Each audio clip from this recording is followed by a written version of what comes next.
अस्सलाम वालेकुम, welcome to take इस्लाम। आज का हमारा मौजू है मुशावरत और अमानत, यानी कि मशवरे की इस्लाम में क्या अहमियत है।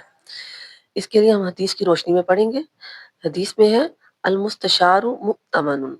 बुखारी, मुस्लिम, अबू दाऊद और इब्ने माजा की हदीस में है कि जिससे मशवरा तलब किया जाए वो अमानतदार है, यानी मशवरा देने वाला ईमानदार है। अल्फाज की मानी अल मुस्तशार का मतलब होता है मशवरा देने वाला, मुअतमिनु अमानतदार। अब हम इस हदीस की तफसील की तरफ जाते हैं। इस हदीस मार्का में बताया गया है कि मशवरा देने वाला ईमानदार है। मशवरे से मुराद क्या है कि किसी से राय तलब करना। और मशवरा किससे लिया जाता है? हमेशा अपने से उम्र में बड़े, इल्म में बड़े, अकल में बड़े और तजर्बे में बड़े में। मशवरा देने वाले का मानदार होने का मतलब ये है कि मशवरा एक अमानत है जो कि मशवरा लेने वाला मशवरा देने वाले के सुपुर्द करता है। अब मशवरा देने वाले के लिए ज़रूरी है कि वो उसकी हिफाजत करे, दुरुस्त और मुखलसाना मशवरा दे और राज की पासदारी करे। कुरान मजीद में मशवरे की अहमियत को इस तरह कहा गया है कि उनके मामलात बाहमी मशवरे से तय होते थे। एक और आयत में है, "ए नबी, उनसे काम में मशवरा ले लिया करो।" हज़रत सल्लल्लाहु अलैहि वसल्लम ने फरमाया, जिसने किसी को गलत मशवरा दिया उसने खयानत की, यानी कि किसी को गलत मशवरा देना खयानत के बराबर है।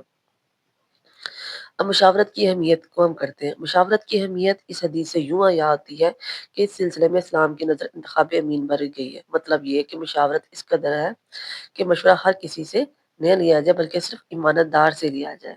इमाम जाफ़र सादिक फरमाते हैं, मशवरा ऐसे लोगों से करो जो अताअत इलाही खूब करते हो। कुरान और हदीस ने मुशावरत की अहमियत के पेश नज़र इसकी अहमियत को बहुत ज़्यादा उजागर किया है। अहम निकात इसमें दयानतदारी, मशवरा देने वाला सच्चाई पर मबनी हो, खुलूस दिल से मशवरा दे, ना कि किसी ज़ाती फ़ायदे के लिए। भलाई चाहना, जो मशवरा दिया जो वो सामने वाले के फ़ायदे और बेहतरी के लिए हो। राज़दारी, अगर कोई अपना मसला बताकर मशवरा मांगे तो उसकी बात दूसरों तक पर ना बताई जाए। इल्म और तजर्बा, मशवरा उसी मामले पर देना चाहिए जिसका सही इल्म और तजर्बा हो। गलत या गुमराह करने वाला मशवरा देना नुकसानदेह है। यहाँ पे मैं एक बात ऐड करूँगी कि अगर मशवरा लेना हो तो हम इंसानों से तो मशवरा लेते हैं, अल्लाह की ज़ात से भी इंसान को मशवरा करना चाहिए, जिसकी एक सूरत है इस्तिखारा।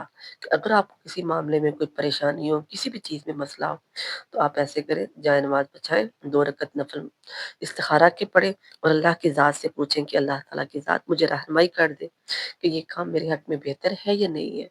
तो अल्लाह ताला की ज़ात आपको ख्वाब के ज़रिए उसके बारे में रहनुमाई कर देगा कि आपके लिए ये काम बेहतर है या नहीं। और आप सल्लल्लाहु अलैहि वसल्लम ने फरमाया, मशवरा लेने वाला कभी भी नाकाम नहीं होता। यानी में जिस चीज़ में इंसान किसी से मशवरा कर ले, उसमें इंसान को नाकामी नहीं होती।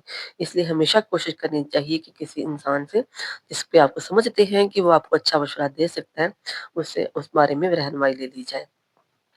ये थी हमारी मशवरे की अहमियत के बारे में हदीस।